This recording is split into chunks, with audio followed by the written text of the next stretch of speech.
PCC హోదాలోనే కదా వారు ముఖ్యమంత్రి కాకముందు ఎన్నో హామీలు ఇచ్చిండ్రు.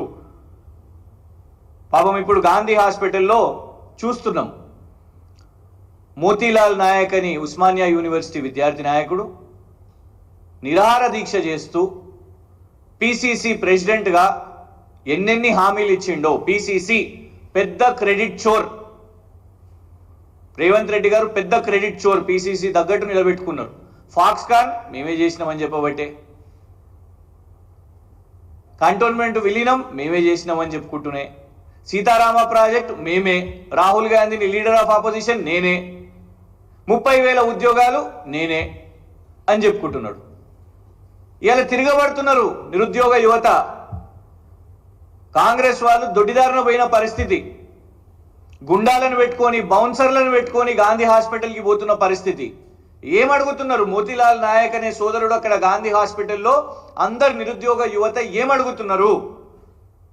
పీసీసీ ప్రెసిడెంట్గా ఉన్నప్పుడు నువ్వు ఇచ్చిన హామీలు ఏమైనాయి? మీ నాయకుడు, ఏఐసిసి నాయకుడు, మీ వాళ్ళ leader of opposition Rahul Gandhi గారు ఎంపీ అశోక్ నగర్కి వచ్చి ఈ హామీ ఇచ్చిండు, దీన్ని నిలబెట్టుకోండి అని వాళ్ళు అడుగుతున్నారు. ఇగోండి. Our first step is going to be helping the students with government jobs, helping them with their education. We have released a detailed job calendar for 2 lakh government jobs in the first year of our government. మళ్ళీ repeat చేస్తాం.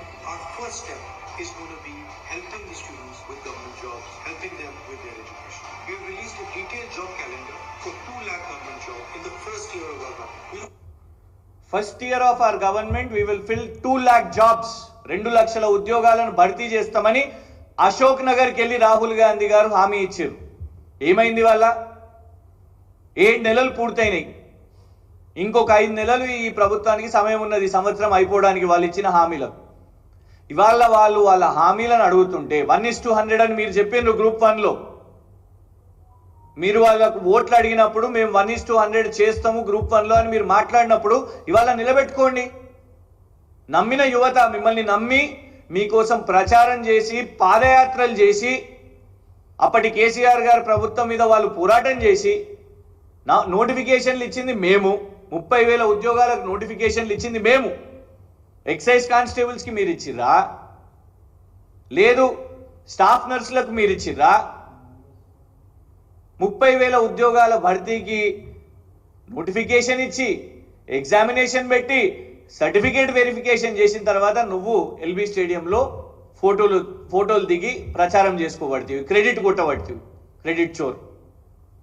ఇవాళ ఆ యువత మీ మాట నిలబెట్టుకోండి. Group 2 పోస్టులు పెంచుతా అని హామీ ఇచ్చారు కదా.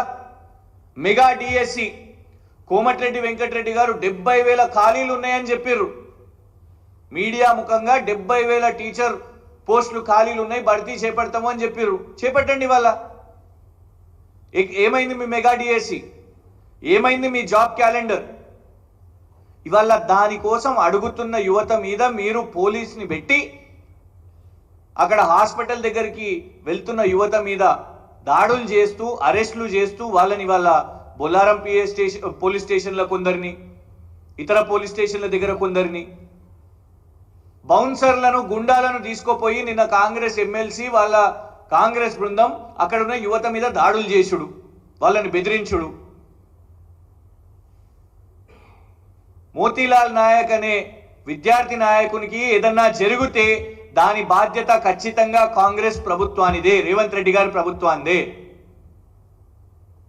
మీరు ఇచ్చిన హామీలనే వాళ్ళు ఇవాళ గుర్తు చేస్తున్నారు. గ్రూప్ 2 గ్రూప్ 3 పోస్టులు పెంచాలి అని వారు డిమాండ్ చేస్తున్నారు. ఆ ఇచ్చింది హామీ మీరు కాదా?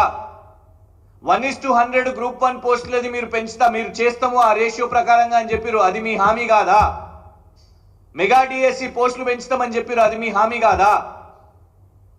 ఇవాళ హామీలను ఎట్లా మర్చిపోయారు మీరు? 2 లక్షల ఉద్యోగాలు ఒకటే సంవత్సరంలో భర్తీ చేస్తాము అని చెప్పారు. 2,000 ఉద్యోగాలు కూడా మీరు ఇప్పటి వరకు భర్తీ చేయలేదు. చేసిన 30,000 కూడా అది కేసీఆర్ గారి ప్రభుత్వానియే.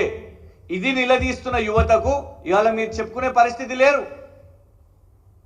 మొన్నటి వరకు అంతా ఢిల్లీ దేనికోసం? మీ క్యాబినెట్ విస్తరణ కోసం, అలిగిన ఎమ్మెల్యేలను కాపాడుకోవడానికి, ఇతర పార్టీల నుంచి ఎమ్మెల్యేలను కొనుగోలు చేయడానికి. ఇవాళనన్నా కనీసం ఏదైనా మాట్లాడతారు కావచ్చు అని అనుకుంటే గవర్నర్ గారి దగ్గరికి వెళ్ళింది కూడా మళ్ళా మీ క్యాబినెట్ విస్తరణ వీటి కోసమే.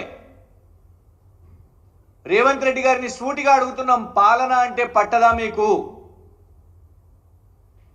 ఇవాళ యువత ఎక్కడో దూరం కూడా కాదు, గాంధీ ఆసుపత్రిలో ఇవాళ ఎట్లాంటి పరిస్థితి ఉన్నది, అక్కడ మొత్తం పోలీస్ని అక్కడ పెట్టేసి గేట్ దగ్గర వారి కుటుంబ సభ్యులను, మోతీలాల్ నాయక్ కుటుంబ సభ్యులను కానివ్వండి, విద్యార్థులను కానివ్వండి, విద్యార్థినిలు వాళ్ళు అక్కడికి వెళ్ళినా కూడా వాళ్ళని అరెస్ట్ చేస్తున్న పరిస్థితి.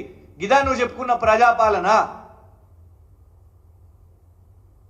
ఈ అన్ని అంశాలు కూడా ఇవాళ పిసిసి పెద్ద క్రెడిట్ చోర్, ఆయన చేసింది ఏమీ లేదు, అబద్ధాలు చెప్పి ఓట్లు తెచ్చుకొని ఇవాళ ముఖ్యమంత్రి అయిండు.